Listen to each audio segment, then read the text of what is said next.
ಎಲ್ರಿಗೂ ನಮಸ್ಕಾರ. ನಾನಿಂದು ನಮ್ಮೆಲ್ಲರ ನೆಚ್ಚಿನ ಬಂಡೀಪುರ ರಾಷ್ಟ್ರೀಯ ಉದ್ಯಾನವನದ ಬಗ್ಗೆ ಮಾತನಾಡಲು ಹೊರಟಿದ್ದೇನೆ. ಇದು ಬರೀ ಒಂದು ರಾಷ್ಟ್ರೀಯ ಉದ್ಯಾನವನವಲ್ಲ, ವನ್ಯಜೀವಿಗಳಿಗೆ ಸ್ವರ್ಗ ಹಾಗೂ ಪರಿಸರ ಪ್ರೇಮಿಗಳಿಗೆ ನೆಚ್ಚಿನ ತಾಣವಾಗಿದೆ. ಹಿಂದೆ ಇದು ಮೈಸೂರಿನ ಮಹಾರಾಜರ ಖಾಸಗಿ ಬೇಟೆಯಾಡುವ ತಾಣೆಯಾಗಿತ್ತು. ಮುಂದೆ 1931ರಲ್ಲಿ ವೇಣುಗೋಪಾಲ ವನ್ಯಜೀವಿ ಉದ್ಯಾನವನವೆಂದು ಸ್ಥಾಪಿಸಲಾಯಿತು.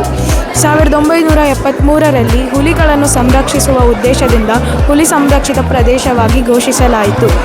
ಮುಂದೆ 1985ರಲ್ಲಿ ಅಕ್ಕಪಕ್ಕದ ಪ್ರದೇಶಗಳನ್ನು ಸೇರಿಸಿ ಬಂಡೀಪುರ ರಾಷ್ಟ್ರೀಯ ಉದ್ಯಾನವನ ಎಂದು ವಿಸ್ತರಿಸಲಾಯಿತು.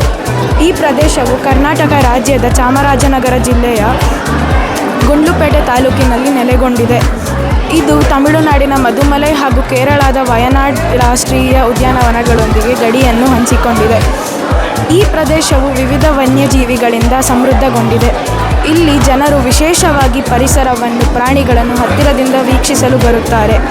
ಇಲ್ಲಿ ಹುಲಿ, ಚಿರತೆ, ಜಿಂಕೆ, ಆನೆಗಳು, ಕಾಡೆಮ್ಮೆಗಳು ಹಾಗೂ ಕಾಡುನಾಯಿಗಳು ಕಾಣುತ್ತವೆ.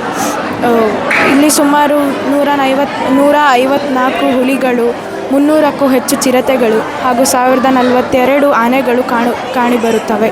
300ಕ್ಕೂ ಹೆಚ್ಚು ಜಾತಿಯ ಪಕ್ಷಿಗಳಿಗೆ, ಹಾರುವ ಹಲ್ಲಿಗಳಿಗೆ ಹಾಗೂ ನಾಗರ ಹಾವಿನಂತಹ ಸರೀಸೃಪಗಳಿಗೆ ಇದು ನೆಲೆಯಾಗಿದೆ. ಇಲ್ಲಿ 3 ನದಿಗಳು ಹರಿಯುತ್ತವೆ: ಕಬಿನಿ ನದಿ, ಮೋಯಾರ್ ನದಿ ಹಾಗೂ ನಗು ನದಿ. ಇಲ್ಲಿ ಪ್ರಾಣಿಯನ್ನು ಸಂರಕ್ಷಿಸಲು ಕಠಿಣ ಕ್ರಮಗಳನ್ನು ಕೈಗೊಳ್ಳಲಾಗಿದೆ. ಬೇಟೆಯಾಡುವುದನ್ನು ತಡೆಗಟ್ಟಲು ಕಠಿಣ ಕಾನೂನುಗಳಿವೆ. ಹಾಗೆ ಕಾಡಿನ ಕಾವಲಿಗಾಗಿ ಅರಣ್ಯ ಸಿಬ್ಬಂದಿಗಳನ್ನು ನಿಯೋಜಿಸಲಾಗಿದೆ. ಪ್ರಾಣಿಗಳಿಗೆ ತೊಂದರೆ ಆಗದಂತೆ ರಸ್ತೆಗಳಲ್ಲಿ ರಾತ್ರಿ ಸಂಚಾರವನ್ನು ತಡೆಗಟ್ಟಲಾಗಿದೆ.